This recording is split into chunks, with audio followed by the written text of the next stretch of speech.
बहुत विद्वान है, उन्होंने कई मुद्दे उठाए हैं।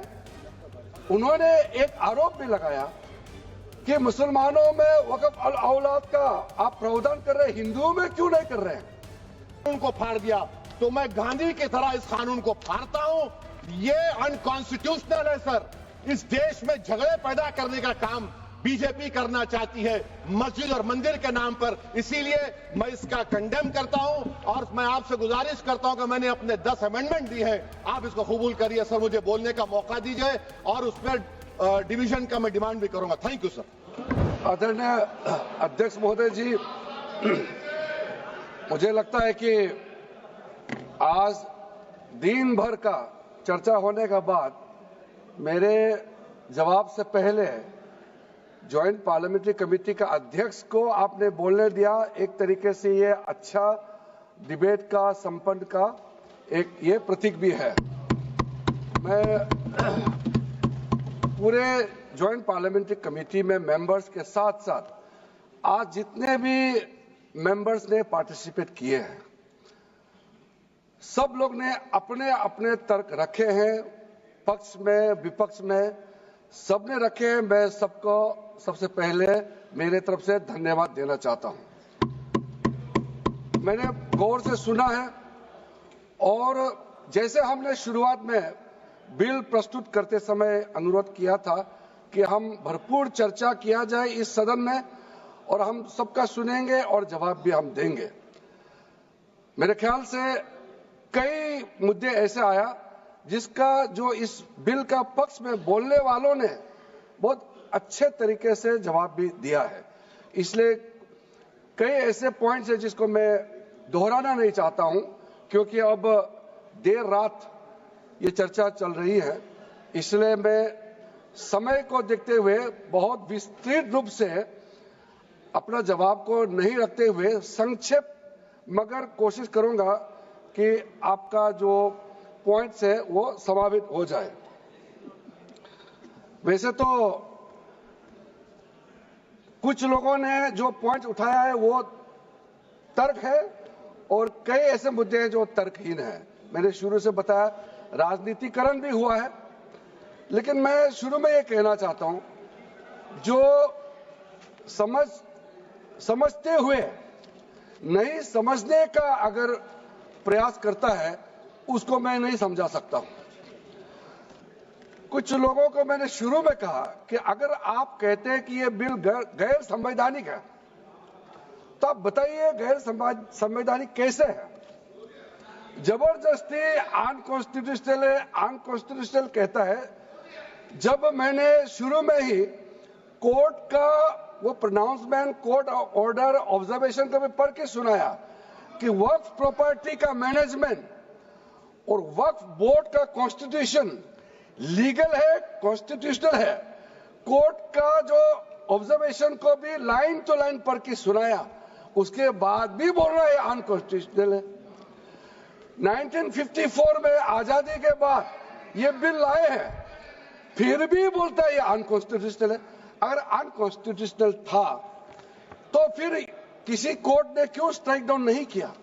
इसलिए मैं इस सदन में कहना चाहता हूं, कुछ शब्द ऐसा होता है कॉन्स्टिट्यूशनल, अनकॉन्स्टिट्यूशनल, ये हल्के में इस्तेमाल नहीं करना चाहिए। डेमोक्रेसी, कुछ लोग कह रहे थे कि डेमोक्रेसी खत्म हो गया। इस तरह का जब हम शब्दों का इस्तेमाल करते हैं तो खुद भी सोचना चाहिए। हम लोग संसद सदस्य हैं, इस सदन का सदस्य होने के नाते जो शब्द हम लोग प्रयोग करते हैं उसके पीछे जो भाव है उसको समझना होगा। हम हल्के में अगर इस्तेमाल करते हैं शब्दों को तो जो सुनने वाला क्या सोचेंगे?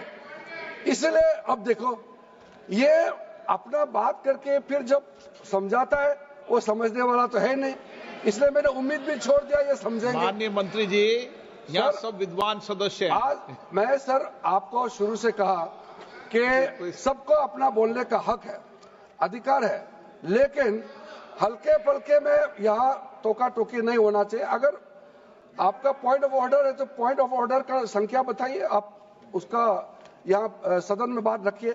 ऐसे बैठे बैठे कमेंट पास करते रहेंगे उससे तो कोई तरीका तो है नहीं है। जैसे कि हमारा कई सदस्यों ने, जैसे मैंने कहा, अच्छा मुद्दा उठाया है। मैं सबसे पहले जो हमारा छोटा भाई समान है, लेकिन अभी कांग्रेस का डिप्टी लीडर है, गौरव गोगोई जी है, राजा जी है, कई लोगों ने मुद्दा जो उठाया उसको मैं पहले संक्षेप में जवाब देना चाहता हूं। आपने बोला कि ये वक्त बाय यूजर को कैसे ओमिट कर दिया है और इसका फायदा क्या है, इसको हटाने से क्या फायदा होता है। ये मैंने शुरू में भी कहा, अभी फिर से मैं उसको थोड़ा और ऐड करके बोलना चाहता हूं। ये जो वक्त बाय यूजर, चलते फिरते में कोई कहता है कि एक जमाने में यहां मेरा बाप दादा या उस जमाने में ये जमीन को ऐसा इस्तेमाल करता था। अगर कोई बोल देता है, अगर वक्फ बोर्ड कहने पर उस जमीन को, उस जगह को वक्फ डिक्लेयर कर देता है, तो ये कैसे हम मान सकता है। कोई प्रमाणित रूप से अगर कहे कि ये उस समय वक्फ के लिए इस्तेमाल किया गया था, सर्टिफिकेट दिखाइए, कोई डॉक्यूमेंट दिखाइए, तो फिर इसको वक्फ डिक्लेयर किया जा सकता है। कहने पर, आप क्लेम करने पर इसको डिक्लेयर करेंगे, आप कैसे मान्यता दे सकते हैं। इसका कोई धर्म का बात ही नहीं है। कई लोगों ने कहा कि एंटी मुस्लिम है। अब बताइए एंटी मुस्लिम कैसे हो गया। चाहे मुसलमान का हो, हिंदू का हो, सिख, जैन, ईसाई, सबका, हर जमीन देश का ही जमीन है। उसमें कानूनी तौर पर अगर कोई जमीन का अधिग्रहण करता है, डिक्लेरेशन करता है, रजिस्ट्रेशन करता है, सबको वेलकम करना चाहिए। इसको आप इस्लाम धर्म के खिलाफ, मुसलमानों के खिलाफ कदम उठाया जा रहा है। कई लोगों ने बार बार इस बात को दोहराया है। मैं मानता हूं कि हम लोग जब इतना विस्तार से चर्चा कर रहे हैं, तो जब इल्जाम लगाते हैं तो बिना तर्क का इल्जाम नहीं लगाना चाहिए।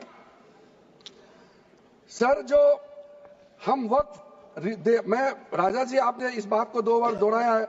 आई want to be very clear in informing my honorable colleagues that removal of waqf by user proposed in the bill is due to inadequate documentation, data supporting ownership of the waqf properties leading to disputes. There are huge numbers of disputes pending in the tribunals, and we have to ensure that this speedy justice is delivered. Whatever possible effort we have to do, we must do. Otherwise, justice delayed is justice denied. We know thousands of cases are pending in the tribunals and the courts. How can we be just ignorant about things happening before us? We have the records in the hand. We have to take some proactive steps. So when we take certain provisions into consideration, there is a considered opinion applied in taking the particular step. There are numerous examples I can cite, but I don't want to take much time because much has been deliberated upon it. Sir, वक़्फ़ और औलाद के बारे में कई लोगों ने जिक्र किया। हमारा ओवैसी साहब बहुत विद्वान है, उन्होंने कई मुद्दे उठाए हैं। उन्होंने एक आरोप भी लगाया कि मुसलमानों में वक़्फ़ और औलाद का आप प्रावधान कर रहे हैं, हिंदुओं में क्यों नहीं कर रहे हैं। मैं उसको बताना चाहता हूं कि हिंदुओं में तो प्रावधान पहले से है, अलग से कानून बनाने का क्या आवश्यकता है। तो इस्लाम का प्रैक्टिस में महिलाओं के लिए, बच्चों के लिए जहां कमियां है, उसको पूरा करने के लिए हम यहां पे प्रावधान लेके आ रहा है। एक यूनिफॉर्म हो हमारे देश में, अपने बच्चे, अपने महिला सब देश का नागरिक है, हम कैसे छोड़ देंगे। तो इसका मतलब आप खुद ही हमको आरोप लगाएंगे आप सरकार में क्या कर रहा है, आप मुख दर्शक बन के बैठे हुए हैं। इसलिए मैं कहना चाहता हूं, चाहे विडो हो, डिवोर्स वुमेन हो, चाहे वो ऑर्फेन्स, अनाथ हो, उनका प्रावधान हमने किया है, जिसका एक्सप्लेनेशन मैंने पहले भी दिया है। गौरव जी ने जो एक चीज थोड़ा सा उल्टा समझाया, मैं उसको थोड़ा सा सीधा समझाना चाहता हूं। उन्होंने कहा कि 7% जो कंट्रीब्यूशन मुतावलीस का ओर से जो दिया जाता है बोर्ड को, उसको 7% से 11% बढ़ाना चाहिए। जब भी ज़मीर और ज़र्फ का सौदा हो दोस्तों, जब भी ज़मीर और ज़र्फ का सौदा हो दोस्तों, कायम रहो हुसैन के इनकार की तरह। सर, ये वक्फ तरमीमी बिल भारत के गयूर मुसलमानों के ईमान पर, इबादत पर एक हमला है। नरेंद्र मोदी की हुकूमत ने इस मुल्क की सबसे बड़ी अक़लियत के खिलाफ एक ऐलान जंग कर दिया और ये जंग ना सिर्फ मेरे जिस्म पर है बल्कि मेरी आज़ादी पर, मेरी समाजी और माशी मार्जिनलाइजेशन पर है, मेरी शहरियत पर है, मेरे मदरसे, मस्जिदों, खानखाहों और दरगाहों को निशाना बनाया जा रहा है। और ये हुकूमत सच्चाई को नहीं बयान कर रही है कि ये तरमीमी बिल से मुसलमानों का तहफ़्फ़ुज़, तरक्की और गुर्बत का खात्मा होगा। ये सरासर झूठ है। सर, अगर आप आइन के आर्टिकल 14 को देखेंगे तो उसमें लिखा हुआ है इक्वल प्रोटेक्शन। अब आप देख लीजिए सर कि हिंदू, सिख और जैन को और बौद्ध को उनके एंडोमेंट में तहफ़्फ़ुज़ मिलेगा क्योंकि उनका एंडोमेंट बाय यूजर बरकरार है और उनका एडमिनिस्ट्रेशन उनके हाथ में होगा कि गैर हिंदू या गैर उनके मजहब का आदमी दान भी दे सकता है उनके लिए। और एंडोमेंट बोर्ड का तहफ़्फ़ुज़ भी मिलेगा क्योंकि उसके ऊपर ओवरराइडिंग क्लॉज अप्लाई नहीं होगा, लिमिटेशन का कानून उस पर अप्लाई नहीं होगा।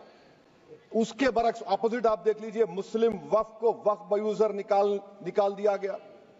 एक मुस्लिम वक्फ की जायदाद पर कब्जा होगा, लिमिटेशन लगेगा तो जो एनक्रोचर है, जो खाबिज है, वो रातों रात मालिक बन जाएगा और एक गैर मुस्लिम वक्फ बोर्ड को एडमिनिस्टर करेगा। ये आर्टिकल 14 के इक्वल प्रोटेक्शन का वायलेशन। अब आर्टिकल 14 में सर इक्वालिटी बिफोर लॉ भी है और उसका कैसा वायलेशन हो रहा है कि कोई आर्बिट्ररी स्टेप नहीं ले सकता और कोई भी ऑफिशियल किसी भी तरीके से गलत आर्बिट्ररी फैसला नहीं लगा। यहां पर आप एक डेजिग्नेटेड ऑफिसर को रखकर वो फैसला लेगा कि ये जायदाद वक्फ की है, गवर्नमेंट की है। क्या ये प्रिंसिपल्स ऑफ नेचुरलिटी के खिलाफ नहीं है जिसका तकर्रुर एग्जीक्यूटिव करती है? ये हमारे theory of separation of powers Bharat के आइन का बेसिक स्ट्रक्चर का हिस्सा है। क्या इसका वायलेशन नहीं है?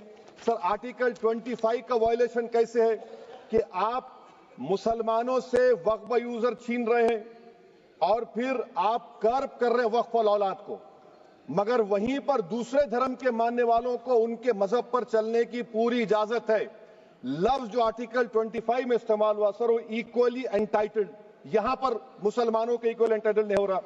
अभी हम गृह मंत्री का, वजीर दाखिला का यहां पर उनका हमने तकरीर सुनी, यहां पर वो ये कहते हैं, वजीर दाखिला, शायद वो कटमुल्ला की जबान ना कह दें, वजीर दाखिला कहने पर वजीर दाखिला ने अपने बयान में कहा कि बोर्ड और काउंसिल जो होगा वो माने वक्फ इस्लाम से अलग है।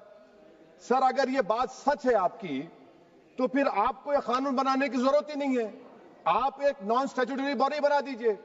ये जो कानून बन रहा है ना सर, ये आर्टिकल 26 इसका सोर्स है और आर्टिकल 26 जब इसका सोर्स है तो आर्टिकल 26 का ABCD क्या कहता है कि रिलीजियस डिनोमिनेशन को अपने मजहब के अफेयर्स खुद चलाना, मूवेबल इमूवेबल प्रॉपर्टी को लेना और एडमिनिस्टर करना। जब हिंदू धर्म को, बौद्ध धर्म को, सिखों को यह राइट दिया गया है तो आप कैसे मुसलमानों से छीन रहे हैं? तो ये आर्टिकल 26 का ग्रेव वायलेशन है। तो सर, अब वक्फ बाय यूजर का मामला देखिए, मिनिस्टर साहब ने कहा कि एंक्रोचमेंट हो रहा है, 17,000 एंक्रोचमेंट हुए हैं। तो यही नरेंद्र मोदी की हुकूमत ने 2014 में उस वक्त के मंत्री ने एक Waqf properties eviction of unauthorised occupants bill को इंट्रोड्यूस किया। आपने विड्रॉ कर लिया 2024 में उसको। क्यों विड्रॉ किया सर आपने? जब आप मान रहे थे कि एंक्रोचमेंट हो रहा है तो आपने बिल को विड्रॉ कर लिया। अच्छा सर, अब वक्फ बाय यूजर को आपने निकाल दिया, माने कंडीशन क्या लगाए कि अगर उसमें डिस्प्यूट होगा और गवर्नमेंट प्रॉपर्टी होगी। सर, डिस्प्यूट तो है। मिसाल के तौर पर मोहिबुल्लाह साहब जिस मस्जिद के इमाम है, पार्लियामेंट के सामने मस्जिद है सर, 123 प्रॉपर्टीज में मस्जिद है, डिस्प्यूट चल रहा है। कल कलेक्टर या डिस्ट्रिक्ट ऑफिसर बोलेगा कि भाई साहब ये गवर्नमेंट प्रॉपर्टी है, स्टिकर लगा दिया जाएगा, मस्जिद बंद, गवर्नमेंट प्रॉपर्टी हो गई, होगी ना सर? अब ये बताइए, आप जब से यहां पर पूरे बीजेपी रूलिंग पार्टी हमको ज्ञान दे रहे हैं कुछ नहीं होगा, कुछ नहीं होगा। मैं दलील के साथ बता रहा हूं आपको, ये मस्जिद दिल्ली गवर्नमेंट बोलती हमारी है, वक्फ दिल्ली वक्फ बोलता हमारी है। तो सर, वक्फ बाय यूजर, अगर मैं अपनी गवर्नमेंट के खिलाफ वक्फ बोर्ड वक्फ बाय यूजर इस्तेमाल नहीं करेगा तो क्या है सर? अच्छा, ये अमेंडमेंट जब हो जाएगा तो मुझे कहने दीजिए सर, सिर्फ प्राचीन मंदिरों की हिफाजत होगी, मस्जिदों की नहीं होगी।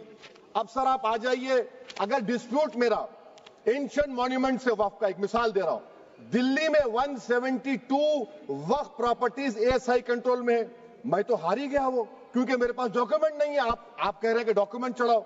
अगर मेरा गवर्नमेंट से डिस्प्यूट चल रहा है, मैं तो क्लेम ही नहीं कर सकता, क्योंकि आप जज बनेंगे, आप ही फैसला करेंगे, और जब तक आप फैसला नहीं करते वो वक्फ की प्रॉपर्टी नहीं होगी। वो प्रोविजन डाल दिया आपने।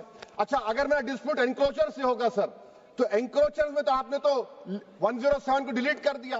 आप रातों रात खाबिज को, एनक्रोचर को मालिक बना रहे हैं। सर मैं ये पूछना चाहता हूं आपके जरिए हुकूमत से, एक मुंबई में एक बहुत बड़े दौलतमंद है, खोजा बरादरी का यतीम खाना था, उन्होंने 2004 या 5 में 22 करोड़ में खरीद लिया। वो केस सुप्रीम कोर्ट में, क्या आप उनको मालिक बनाना चाहती है लिमिटेशन एक्ट अप्लाई करके? हमको बताइए, हम जानना चाह रहे हैं। और सच्चर कमेटी ने सर 2007 में कहा कि दिल्ली के 123 प्रॉपर्टीज की मार्केट वैल्यू 6000 करोड़ की। आज हम 2025 में आ गए, क्यों आप उन प्रॉपर्टीज के खिलाफ पड़े हुए? 1976 में उस वक्त के वजीर आजम इंदिरा गांधी लेटर लिखा, इसको आप दे दीजिए, मगर आप उसको मानने को तैयार नहीं है। तो सर और एक जो झूठ फैलाया जा रहा है, management empowerment efficient development. Sir this bill takes any management from the hands of Muslims, disempowers the waqf in comparison to any other stakeholder, takes away the efficiency of administration and hampers development. Waqf disempowerment in the name of efficiency, inefficiency is being created. The progress of development from pre-independence till today is sought to be destroyed. Sir अभी हमारे home minister साहब ने फजल पुकाया case का जिक्र किया।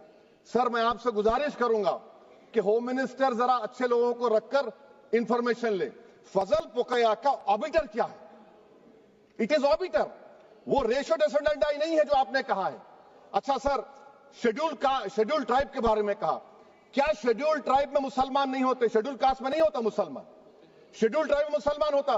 तो क्या article 25 मेरा चला गया, आर्टिकल 26 चला गया, आर्टिकल 14 चला गया, 15 चला गया, 29 चला गया? लक्षद्वीप का एक मुसलमान एमपी है, क्या उसको राइट नहीं है क्योंकि ट्राइबल है? क्या कह रहे हैं आप?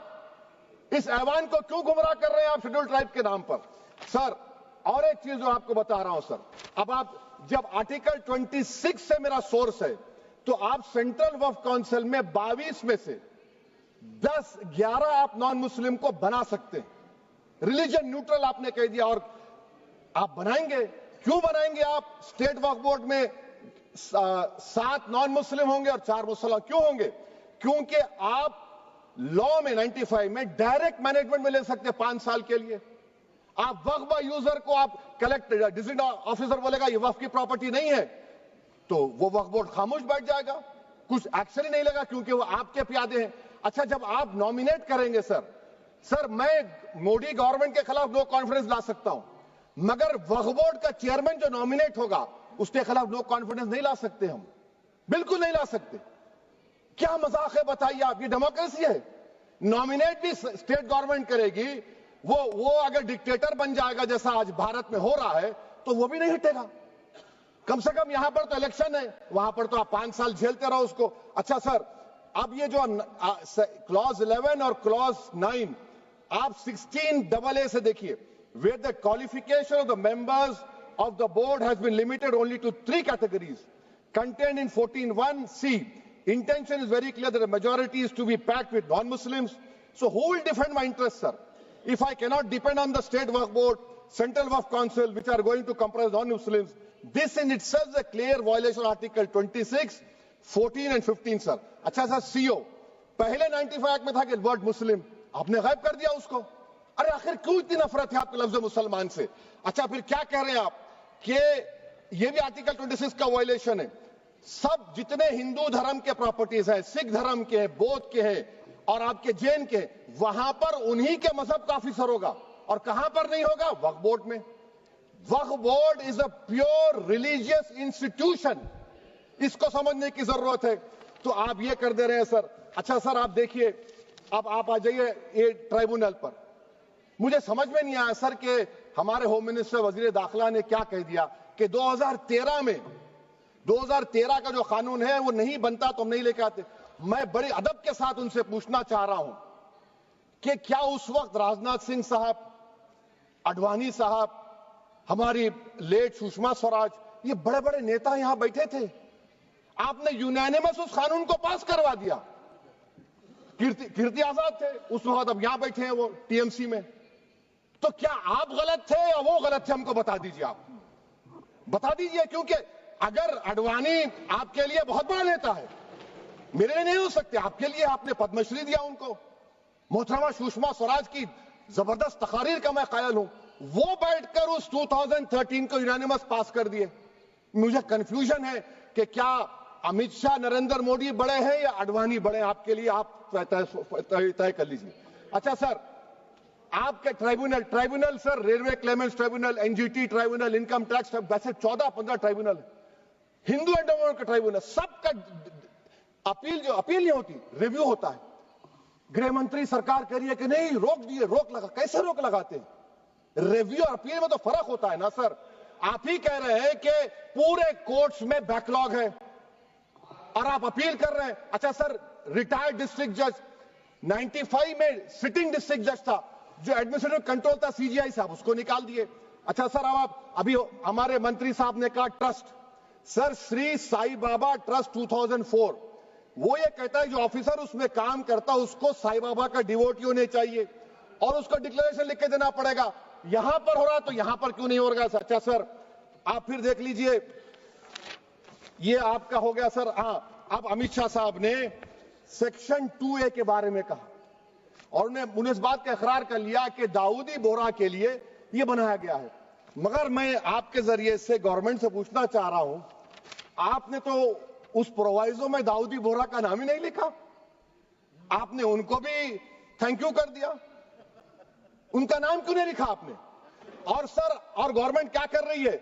आप मुस्लिम समाज में जो बेकार किस्म के लोग हैं उनको एक रास्ता बना रहे हैं, एग्जिट दिखा रहे हैं कि तुम्हें वक्त से बचना है तो तुम्हें ट्रस्ट बना लो।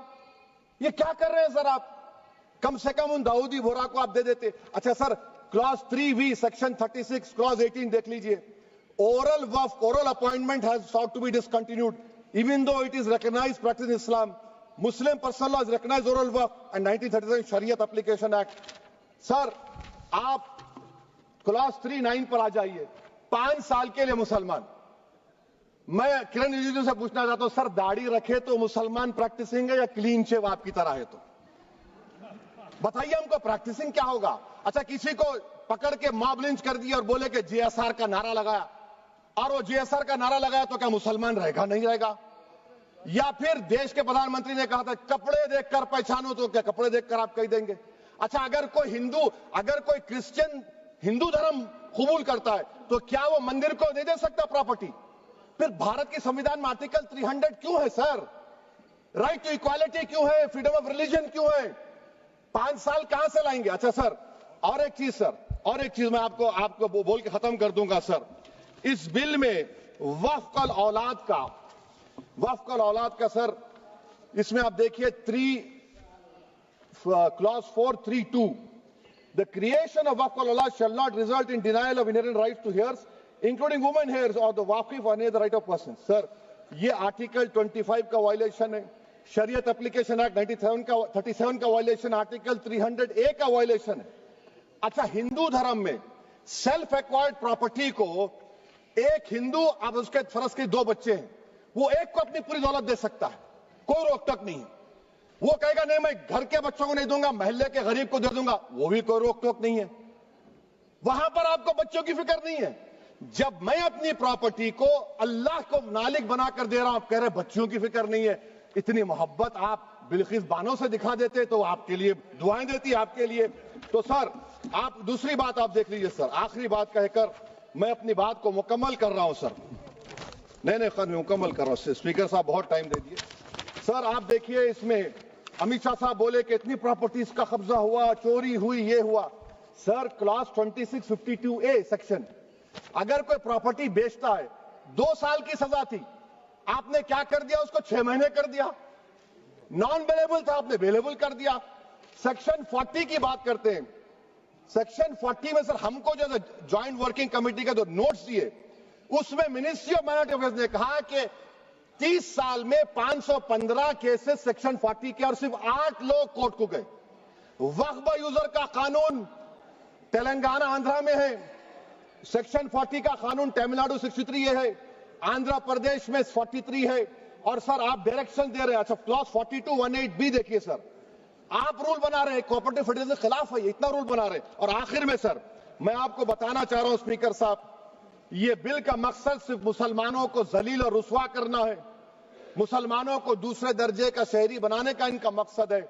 सर अगर आप हिस्ट्री को पढ़ेंगे तो महात्मा गांधी उस वक्त के व्हाइट अफ्रीका में सफेद फार्म अफ्रीका के कानून को महात्मा गांधी ने कहा था कि ये मेरा कॉन्शियंस इसको मानता नहीं, मैं इस कानून को कबूल नहीं करता हूं। तो महात्मा गांधी ने क्या किया, उन्होंने उस कानून को फाड़ दिया। तो मैं गांधी की तरह इस कानून को फाड़ता हूं, ये अनकॉन्स्टिट्यूशनल है सर। इस देश में झगड़े पैदा करने का काम बीजेपी करना चाहती है मस्जिद और मंदिर के नाम पर, इसीलिए मैं इसका कंडेम करता हूं। और मैं आपसे गुजारिश करता हूं कि मैंने अपने 10 अमेंडमेंट दी हैं, आप इसको कबूल करिए सर, मुझे बोलने का मौका दीजिए और उस पर डिवीजन का मैं डिमांड भी करूंगा। Thank you sir.